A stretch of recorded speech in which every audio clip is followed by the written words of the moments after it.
absolutely horrified, and quite honestly, the world. The president of France, Francois Hollande, making several points, and the one word I noted he used over and over: cowards, cowardly attack, a way to describe these three people they're looking for, at least two gunmen, according to the Paris prosecutor, declaring tomorrow a national day of mourning for the country there in France, saying at noon they will be holding a moment of silence. The flags will be at half-staff throughout the country for the next couple of days. He says we must respond, we must find these assassins and punish them severely. We'll, of course, walk you through everything we know as far as how it happened just before noon today, when these at least two, possibly three, we're seeing different numbers, men entered this building, this controversial satirical magazine, Charlie Hebdo, and opened fire, reportedly calling out multiple cartoonists by name. These people apparently knew their targets. And then, as you see in the video, ran off in one car. Again, two, possibly three people, according to the Paris prosecutor we heard from earlier today, continued and engaged in multiple shootouts Unfucking with police believable. before then jumping in another car in another district of Paris, the 9th district, before then continuing off. And again, I cannot stress this enough. There are at least two and possibly three terrorists. That is the French president's word, these terrorists on the loose as I speak. I have Hala Garani. She is standing by in Paris. So Hala, let me just bring you in and begin with what we know as far as where this manhunt stands right now and what you know exactly about these multiple cars, police apparently finding that original car. Where does this stand at the moment? Right. We're coming to you from Paris, as you mentioned there, Brooke, and really traveling here from London and speaking to ordinary French people here, you really get a sense that this is a country in a state of shock. It's a terrorist attack, the likes of which this nation hasn't seen in decades. So you need to put it in that sort of context as well. And demonstrations, you mentioned at the top of the hour there, tens of thousands of people.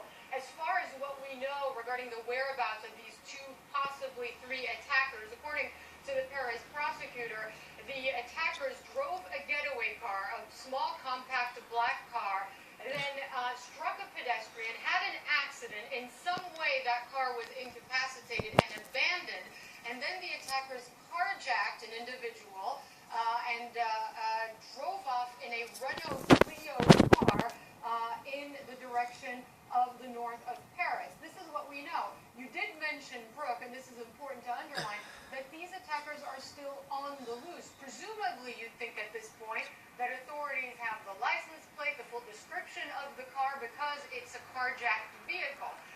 So this is something that presumably as soon as possible authorities are going to be able to locate that vehicle. We don't know where the attackers are, and we don't know where the vehicle is.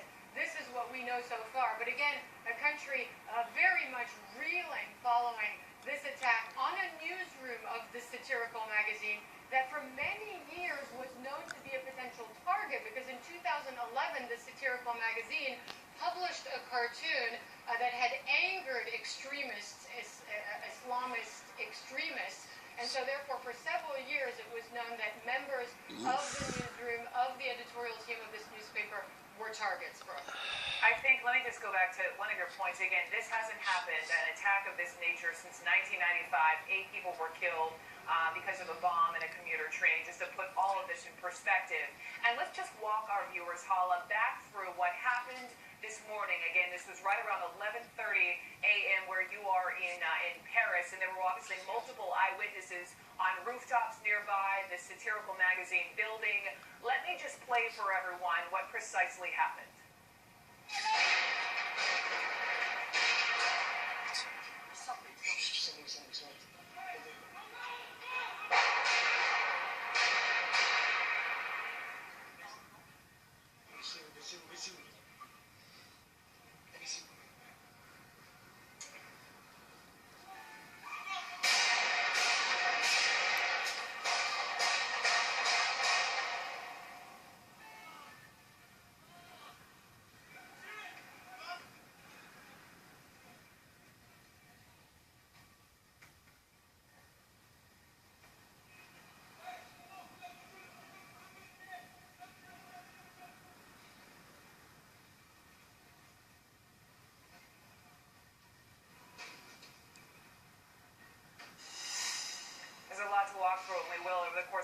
hours about the tactics, the single shots used, the weaponry, the wearing of the masks, and almost the calm way in which one of these gunmen picks up a sneaker before leaving, perhaps even part of a change of clothes. But Hala, my question to you is, how did these men get in the building?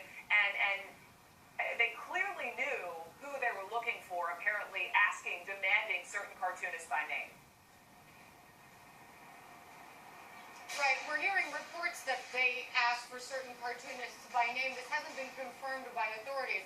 What the prosecutor, the Paris prosecutor, has confirmed is that the attackers entered the building, asked where is the Charlie Hebdo newsroom, Charlie Hebdo, the satirical newspaper, then shot one of the building employees, then made their way up to the second floor where they started shooting people in the newsroom. 8 journalists, one of the police protection detail members of the editor of Charlie Hebdo, Stéphane Charbonnier, we understand, and a guest of the newsroom as well. So 10 people total inside the newsroom, 1 employee of the building on the ground floor, and then that unfortunate police officer who was obviously injured in one of those amateur videos and then executed with a shot to the head on the sidewalk. We understand